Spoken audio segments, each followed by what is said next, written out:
Durante toda a nossa vida, somos confrontados com a mesma pergunta. Primeiro, ela vem na infância com um tom mais amigável, e nessa época você é cheio de respostas pra ela. Então ela vem de novo na adolescência, como uma conversa amigável, e dessa vez você tem uma resposta ou talvez nenhuma. E então ela vem de novo quando você tá mais velho, mas agora ela é uma imposição. Ou você decide isso agora ou você não serve. Bom, já tá claro que a pergunta é: o que você quer ser? E eu imagino que todo mundo aqui já esteja cansado de ouvir essa pergunta. Então eu venho trazer uma pergunta ligeiramente igual. Se eu te desse a oportunidade pra se tornar o que você realmente quer ser, no que você se tornaria? Lembrando que eu não estou te dando a realização do seu eu ideal, e sim a oportunidade de se tornar ele. Então me diz, se você aceitasse essa proposta, o que mudaria em você? Hoje eu vim contar uma história sobre pessoas que receberam essa oportunidade, e curiosamente uma delas virou um urubu. Mas antes de falar sobre isso, eu preciso te contar mais algumas coisas. Então vem comigo. Se eu te perguntasse quem realmente é você, talvez você diga seu nome, só que dificilmente seu nome remete apenas a você. Então talvez você diga eu sou eu, mas pra sua surpresa, eu também sou eu, otário. Bom, talvez você diga que sua aparência te diferencia, só que de acordo com algumas pesquisas no Google, no mundo de 8 bilhões de pessoas, devem ter pelo menos umas 80 mil parecidas com você em questão de aparência. Então se nem nome ou aparência nos diferencia definitivamente, o que vai nos diferenciar? Eu diria que é a história, já que é praticamente impossível alguém ter uma vida 100% parecida com a sua. Mas isso não quer dizer que as pessoas deixam de tentar terem vidas parecidas. Todo mundo já conhece a gameplay padrão da vida real. Você estuda, arruma um emprego, sendo que às vezes esse nem era um desejo seu. Não era o que você queria fazer e nem no tempo que queria fazer, mas é o que você é tentado a fazer, seja por ambientes, amigos, parentes. E na extrema contramão disso, temos alguém sem sonhos ou ambições, como um urubu que vive na sombra dos outros, que não liga pra dinheiro, joias ou fama, que parece não ter nenhum motivo pra estar vivo. Mesmo não se vendo como o protagonista da sua própria história, ele olha pros céus e diz que queria poder voar livremente. E enquanto pensava nisso, olhando pela janela, ele vê um avião caindo. Esse é Tokyo Kurohara, e a vida dele sempre passou um sentimento de aflição. Enquanto ele se distraía, a professora joga um apagador nele. Ela reclama que ele tá olhando o céu de novo e fala como odeia alunos que fazem isso. Quando ele explica que tem um avião caindo, ela começa a balbuciar sobre problemas de matemática. Mas como ótimo garoto, nosso menino fala que a matemática devia crescer e resolver os próprios problemas. Ele tem esse hobby de alimentar os pombos enquanto reclama da vida. Ele fala que estudar ângulos e probabilidades não vai mudar nada. E enquanto volta pra casa, ele vê uma garota sendo assediada. Quando ele vê esse problema, ele nota que tem que fazer algo, então ele toma atitude e liga pro seu melhor amigo. Esse é Higashi Azuma. Ele cai do céu e quebra os braços de um dos delinquentes com um chute. Enquanto conversa sobre o que eles fizeram, o Azuma fala que o avião que caiu pode ter caído por conta de um Shoujin, e fala que os Shoujins poderiam usar os poderes deles pra fazer algo de bom. Logo após, o Azuma começa a falar sobre o inseto, que pra mim retrata muito como ele vê o Tokyo. Ele fala que as Onicidias se sentem melhores em lugares secos, então sempre que o lugar que elas estão fica úmido, elas se mudam. No fim, ele pergunta pro Tokyo se esse em específico gosta de ficar em lugares úmidos. O Tokyo só responde que ele não é uma Onicidinha, então não tem como ele saber. A questão de tudo isso é que o Tokyo não é alguém que se destaque, ele mal aparece. Tanto que quando chega em casa, o assunto da vez não é ele, sim o Azuma. Perguntam como ele não se abala com esse contraste de amizade, já que pra todo mundo o Azuma é incrível e o Tokyo é só um lerdão. Mas ele fala que a popularidade do Azuma faz ele se sentir popular, e mesmo sendo tão apagado e agindo assim, ele ainda sente que tem algo especial nele. Ele diz pra si mesmo que tem um ótimo potencial e que um falcão esperto esconde suas asas. Enquanto ele olha pra um quadro de um abutre na parede, ele lembra da sua infância. Numa excursão de escola ao zoológico, diziam que o Azuma parecia um leão e que o Tokyo parecia um abutre que ficava rondando ele. Então ele sai chorando e diz que também poderia ser um leão, mas o Azuma diz que urubus são os animais que voam ao mais alto, e essa memória realmente se impregnou na mente do Tokyo. Então no dia seguinte eles decidem investigar sobre o avião que caiu. Enquanto conversam, o Azuma é acertado. O delinquente que ele quebrou os braços voltou completamente recuperado e muito mais forte. O delinquente Takeyama começa a esticar seu pescoço. De alguma maneira ele conseguiu virar um Shoujin. Shoujins são humanos que receberam uma mutação. A cada 1000 humanos, 1% tem uma predisposição para se tornar um, e desses 1%, 0,1 realmente conseguem se tornar. Assim, eles ganham poderes diversos, não importa o que seja. Mas diz uma lenda que a forma de um Shoujin reflete o que aquele humano mais quer ser, ou como ele se realmente enxerga. Ele começa a espancar não só o Azuma, como também os próprios amigos. Então o Tokyo pega o Azuma e se joga na água com ele. Ao sair de lá, eles encontram duas seringas. O Azuma pega a seringa falando que para rivalizar com o Shoujin, ele deveria usar isso. O que lembra o Tokyo de quando eles eram crianças e o Azuma salva ele de levar uma surra. O Tokyo pergunta como ele poderia pagar por isso. E o Higashi diz que para pagar isso era só ajudar derrotando os caras maus. Então o Tokyo também pega uma seringa e fala que se ele não fizesse isso, ele sentiria que não conseguiria mais ser amigo do Azuma. O delinquente chega e começa a atacar, porém ele é arremessado para longe. O Tokyo vira um Shoujin bestial parecido com um urubu, e o que aconteceu agora não importa, já que quando ele chega em casa ele não consegue mais voltar ao normal. Ele começa a se esconder da família e não sabe o que fazer. Ele não pode ir pra escola e a desculpa da febre não vai colar pra sempre. Depois de dar um jeito de sair de casa, o Tokyo decide ver o Azuma pra perguntar o que fazer. Mas o Azuma, que estava se perguntando por que ele não ganhou nenhum poder, só grita com ele mandando o Tokyo tomar uma decisão por si uma vez na vida. Ele só pede desculpa e vai embora. Alimentando os pombos novamente, repente ele começa a refletir, se perguntando quando que ele mandou na própria vida. Se ele ia comer, ele escolhia o mesmo que o Asuma. Ele escolhia as mesmas aulas que o Asuma, tinha os mesmos hobbies. Ele realmente se entende como um urubu que se alimenta de restos, se perguntando se alguma vez ele realmente escolheu algo por si só. Enquanto desabafava com os pombos, o que surpreende ele é que os pombos respondem. Eles passam um tempo consolando o Tokyo, mas o que realmente vira essa chave pra ele é quando os pombos perguntam: o que você faria se fosse o Asuma? Ele começa a pensar que o Asuma conseguiria informações e aprenderia a controlar os poderes pra poder ajudar os outros. E assim vem um pensamento dele: se ele consegue falar com pombos, será que ele consegue falar com qualquer tipo de ave? Então ele lembra que no zoológico da infância dele tinha um urubu à mostra e não custava nada tentar ver ele. Mas ao chegar lá ele descobre que o zoológico tinha sido fechado há tempos. E na frente dele se encontra uma mulher parada que fala que o Tokyo podia entrar por essa parte onde não tinha arame farpado. Eles começam a andar juntos e ela pergunta a uma cobra onde fica o urubu. E quando eles finalmente acham, ela se aproxima dele falando que ele é adorável. E então tenta engolir a cabeça dele. Mas foi só um teste, então ela joga ele longe. Ele tenta fugir, mas ela segura ele com várias cobras. E ela explica que sabia que ele era um Shoujin assim como ela, já que os poderes de um Shoujin emitem sinais para outros. Então ela propõe um jogo a ele. Ela quer ver os poderes dele, então ele deve tentar fugir. Sempre que ela o pegar vai ser um ponto. 3 pontos e o teste acaba. Ele começa a fugir, mas rapidamente é pego e assim se vai o primeiro ponto. Ele foge de novo e lembra como Asuma sabia correr rápido antes de ser pego de novo. E assim se vai ao segundo ponto. Ela injeta seu veneno nele e fala que após 30 minutos ele fica paralisado. E após 1 hora o veneno vai o matar. Então é a hora do último round. Ele corre, mas tropeça. Ele grita por ajuda e uma garota coberta de fumaça cai do céu. Ela vê a mulher cobra e tenta fugir com Tokyo, mas ele é muito pesado. Elas começam a lutar e a garota ateia fogo na mulher, que cheia de raiva grita e se transforma numa cobra completa. Ela começa a espancar a garotinha e o Tokyo tenta imitar a mulher. Imitando o que ela fez pra se transformar, ele coloca as mãos no rosto e grita transformação bestial completa. E ele se torna um Shoujin urubu, ou pelo menos é o que parece, porque seguindo a lógica, Shoujin cobra virou uma cobra completa, mas ele, um Shoujin urubu, virou um ser humanoide. Só que isso não importa no momento. Ele corre na direção dela e tenta dar um soco, mas isso só serve pra machucar o braço dele. E quando tudo parecia perdido, uma espada gigante perfura o olho da serpente. Um homem aparece e avisa que o uso de habilidades por Shoujins não registrados é uma violação da lei. Então eles a capturam e o Kurohara desmaia graças ao veneno. Logo após ele acorda numa instituição pra Shoujins, a Yamato Mori. Esse foi o arco inicial do mangá, os primeiros 8 capítulos, o que já dá pra ter uma noção boa de como a obra vai seguir. A partir daqui somos apresentados a muitos personagens, muitos mesmo. De começo temos o Simon, a Ellie, a Momoma, e cada um deles tem a sua ambição, mas o Kurohara simplesmente não tem nenhuma, o que pra um adolescente é algo normal, pra ele não parece. Cá entre nós, se você sabe o que quer ser pro resto da vida com 16 anos, você tá claramente enganado. Se você busca uma faculdade, saiba que ela é completamente diferente do que você espera, e isso é experiência própria, acredite. Mas a questão é que nem todo mundo tem um ritmo igual. Apresentar essa pergunta de o que você quer ser o mais cedo possível é porque nos dá tempo de pensar, mas mesmo assim vai ter gente que não sabe o que fazer mesmo na vida adulta, e isso é normal. Como eu disse, cada um tem seu próprio ritmo, e o Tokyo é o significado disso. O Shoujin mais forte da Yamato Mori questionou o que ele buscava, e ele simplesmente não soube o que responder, a cabeça dele ficou em branco. Mas com o decorrer da história ele descobriu o que queria. Como? Simples, ele não parou de andar e se colocou em situações novas. Após sair dessa reunião ele conheceu Tezuya Shiozaki, que é alguém parecido porém diferente. Parecido porque ambos não têm objetivos. Diferente porque o Shiozaki perdeu o seu sonho, enquanto o Tokyo nunca teve um. O Shiozaki era um jogador de beisebol muito bom, e quando ele ia fazer o arremesso que mudaria a vida dele, o arremesso que decidiria se ele continuaria o mesmo de sempre, ou se tornaria o jogador incrível que almeja ser, se ele poderia dar uma vida incrível para os seus irmãos, ou se continuaria passando sufoco. A pressão em cima dele era tão grande que quando ele arremessou a bola, um campo gravitacional destruiu a arena e a plateia entrou em pânico. Foi pior do que se ele tivesse errado. Ele destruiu todas as chances dele no beisebol, não só por ter quase matado seus oponentes, mas também pelo fato de Shoujins não poderem participar de esportes com pessoas comuns. Desde então ele se rendeu ao crime. O Tokyo viu os irmãos dele e a situação em que ele vivia, e quando Shiozaki entrou em estado caótico virando isso, mesmo correndo risco de vida, mesmo sabendo que o protocolo manda você matar Shoujins que entram nesse estado, o Tokyo entrou no jogo dele e fez seu melhor para rebater a jogada. E ele conseguiu. Com sua transformação quase desfeita após já ter morrido uma vez, ele pega um cano e rebate o seu oponente, que tenta pegar a bola, mas é derrotado pela própria habilidade. Nesse momento, nessa vitória improvável, ele encontrou o que sempre quis. Ele se tornou o herói daquele homem sem esperanças. O Tokyo queria ajudar os outros, assim como ele sempre foi ajudado. Ele achou que queria fazer, se expondo a outras coisas, porém não foi apenas graças a isso. Claro que foi uma peça principal, mas ele teve algo que foi obrigado a fazer, que levou ele a isso, que levou ele não apenas a descobrir o que ele queria fazer, mas também a descobrir quem ele realmente era. E pra isso eu vou contar mais uma história. Os dias comuns voltaram, agora ele é um Shoujin habilitado a andar por aí naturalmente. Ele volta pra escola e aí ele vai junto. Conforme eles vão convivendo junto, ele nota o quanto ela se esforça e pergunta pra si mesmo se ele poderia fazer o mesmo. Olhando pro céu, ele pergunta se conseguiria se esforçar tanto quanto ela. E como Asuma viveu grudado no Tokyo, ele tinha uma visão única sobre ele. Ele nunca contou pra ninguém que o Tokyo conseguiria fazer o que ele quisesse se ele realmente tentasse, mas isso vamos abordar mais tarde, já que ele só disse que se o Kurohara ficar pensando tanto assim, ele vai acabar sendo passado pra trás. E quando Azuma sai, quem se sente ficando pra trás é ele. Durante esse monólogo, ele vê uma hiena sedenta que passa por ele correndo. Ele pensa em fazer algo, mas diz o seguinte: eu sei que consigo correr rápido, mas não é como se eu pudesse competir contra um animal. E se lembre bem dessa frase, porque ela vai ser importante. Na saída da escola, ele encontra a Momoma, que por acaso é uma das minhas personagens favoritas. Ela diz que acabou de sair da escola e tava pensando em ir no shopping com a Ellie, já que ela não conhece nada aqui por ser do interior. O Kurohara perguntou pra ela se não era difícil trabalhar como guarda da Yamato enquanto estuda. Ela diz que já tá acostumada, ela trabalha com isso desde os 10 anos, e tem poderes desde os 4 graças a seu pai. Ele diz que soube que a Ellie começou a treinar pra ser assim, então ele tava pensando em fazer o mesmo. Ela diz que não tem a necessidade dele fazer isso, já que existem vários shoujin que vivem sem usar seus poderes. E diz que claro que se ele quisesse se tornar um guarda da Yamato ele vai ser incrível, mas independente de tudo é pra ele trilhar o próprio caminho. E quando finalmente a Ellie chega, a Momoma é chamada pelo trabalho, então é melhor deixar isso pra depois. Naturalmente ele não faria isso, mas o Kurohara se oferece pra levar ele no shopping no lugar dela. Eles vão lá, veem os produtos, porém aparece um problema.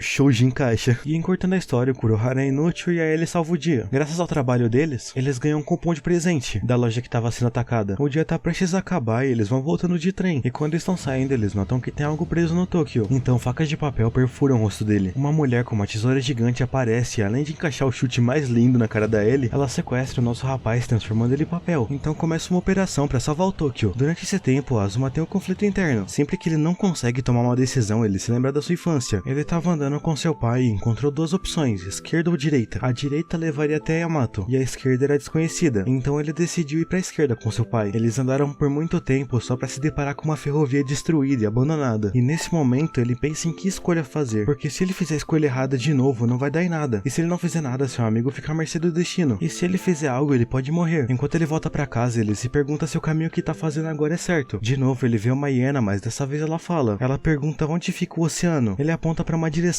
e ela agradece. E quando ele se vira pra ver onde a hiena foi, ele viu o hotel onde seu amigo estava sendo mantido. O Azuma decide entrar e encontra o Shoujin que sequestrou seu amigo. Ela fala pra ele não ultrapassar, mas ele entra em postura e acerta um chute, mas ela ignora isso virando papel. Ela tenta atacar com a tesoura, mas ele consegue esquivar, acertando um chute no rosto dela e tirando sua máscara. Ela retribui acertando o estômago dele e cortando sua orelha fora. Ela pergunta se ele veio aqui pra salvar seu amigo ou pra se testar. Não é a primeira vez que gente arrogante vê lutar contra ela, convencido de que pode ganhar de Shoujin. Ela manda um sinal Shoujin enorme enquanto vemos seu rosto desfigurado. O Azuma começa a ser retalhado por milhares de papéis e só o que vem na sua mente é a ferrovia abandonada, a má decisão que ele fez. Assim como ele podia correr rápido, mas não podia competir com o animal, ele sabia lutar bem, mas não poderia competir com o Shoujin. O Tokyo consegue fugir de onde ele estava só pra ver seu amigo cortado ao meio. Ele começa a surtar e atacar descontroladamente. Tentam atacar ele com papel pelas costas, mas ele cria asas blindadas. Porém, o Shoujin do medo cria uma ilusão gigante do Azuma morto na frente do Tokyo, o que faz ele desmaiar no chão. Enquanto o Azuma tá morrendo, temos uma narração. Sonhos, esperanças, fúrias, justiça, estéticas, amor. Um Shoujin toma a forma e poder mais adequado a ele. Visões de mundo diferentes dão a vida a Shoujins diferentes. Pessoas sem testes complexos nunca se tornariam Shoujin. Então panos começam a tomar conta do corpo do Azuma. A algema se prende a seus pulsos e um pano cobre seu rosto. O Azuma se tornou um Shoujin e começou cortando a cabeça do Shoujin do medo. Logo após ele espanca e perfura o peito da Shoujin papel. E então ele faz o mesmo com a Ellie. Não satisfeito, ele quebra o pescoço da Momoma e corta o pescoço do Simon. Por último, ele pede que o Tokyo lute contra ele. O Azuma começa a espancar o Tokyo, que não revida e tenta conversar, enquanto o Azuma se lembra da infância deles, todas as vezes que ele desafiou o Tokyo e ele nem tentou. Enquanto pro Tokyo isso era um ato de respeito, pro inconsciente do Azuma era um claro sinal de ser subestimado. Então após ver que conversar não ia funcionar, o Tokyo se transforma, mas não muda muito, ele perde. Porém, quando o Tokyo chega no seu limite mental e físico, ele entra no estado caótico de um Shoujin. Ele toma a forma de uma criatura humanoide, parecido com um esqueleto com um manto negro. Em um ataque, ele o joga pra cima, e no segundo, com 3 espadas e 3 braços, ele derrota o Azuma, que cai no mar. Ele tenta nadar, mas não consegue. Enquanto ele afunda, ele diz que se nada disso tivesse acontecido, ele ainda seria o herói do Tokyo. Porém, ele é salvo, e aqui eu vou ler uma passagem do mangá. Enquanto o urubu voava, com apesar do seu fracasso, o garoto percebeu que ele não era mais o herói do seu amado urubu. O Azuma tinha todos os sentimentos em relação ao Tokyo. Ele queria ser o herói dele, ele tinha inveja do que ele se tornou, ele tinha medo de perder o amigo, tinha medo de não ser mais o herói dele. E desde então, a vida do Azuma como Shoujin é cercada de derrota atrás de derrota. Eu li o mangá inteiro e sinceramente não lembro de uma vitória real que ele teve, enquanto pro Tokyo todas as batalhas, por mais que vitórias, ainda eram muito custosas. Após a guerra que eles passaram, tantos morreram, e ele, que era apontado como escolhido, simplesmente não foi capaz de fazer nada. Uma coisa notável é que durante todo esse percurso, uma vez que o Tokyo aprendeu a tomar as próprias decisões, ele decidiu seguir apenas o próprio caminho. Nesse mundo onde os aliados de hoje podem se tornar os inimigos de amanhã, onde isso é pra ser um salvador, ele decide não ouvir nem seus aliados, nem seus inimigos, e sim sua própria intuição, não querendo matar seus inimigos, mas tentando ouvir eles. Então, após tantas batalhas, ele decide sair da escola. Ele pretende se retirar e se afastar para treinar como Shujin, uma decisão apenas dele. Durante um ano, ele passa por um treinamento para substituir o Shujin mais forte. Esse é um ano onde ele conheceu pessoas, perdeu pessoas, e nem tudo se sabe sobre o que aconteceu nesse tempo. Só que todos os amigos que ele fez em um ato onde ele treinou, no fim terminaram mortos. Mas dessa vez ele voltou muito melhor e com o objetivo de parar tudo isso. Assim como ele achou que queria, algo que só ele podia fazer. Eu creio que o caminho para achar o que você quer e quem você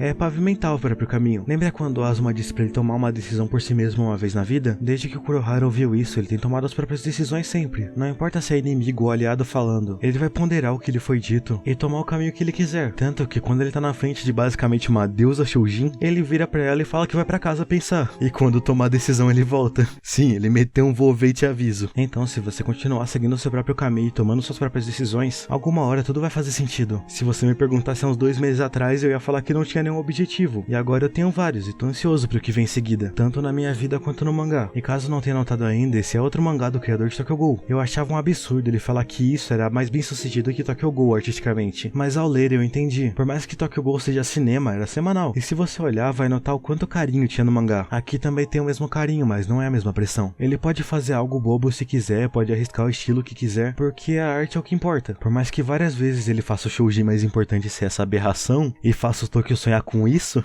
é ele exercendo a liberdade dele pra fazer o que quiser. E eu realmente tô achando incrível isso, porque a liberdade aqui é outro nível. Não tem mais prazo, o Ishida posta quando ele quer e posta o que ele quer. Claro, ele tem um número de páginas mensais, mas ele não é obrigado a postar toda semana. E enfim, era isso que eu tinha pra falar. Eu tô ansioso pro que virá de novo sobre Shojin X, quando o Ishida tiver vontade de lançar. E até a próxima. Eu consegui o número do Retos. Fala oi, Retos, fala oi. Oi, antes de qualquer coisa, assistam Frieren. 5 no Pix eu vazo o número dele.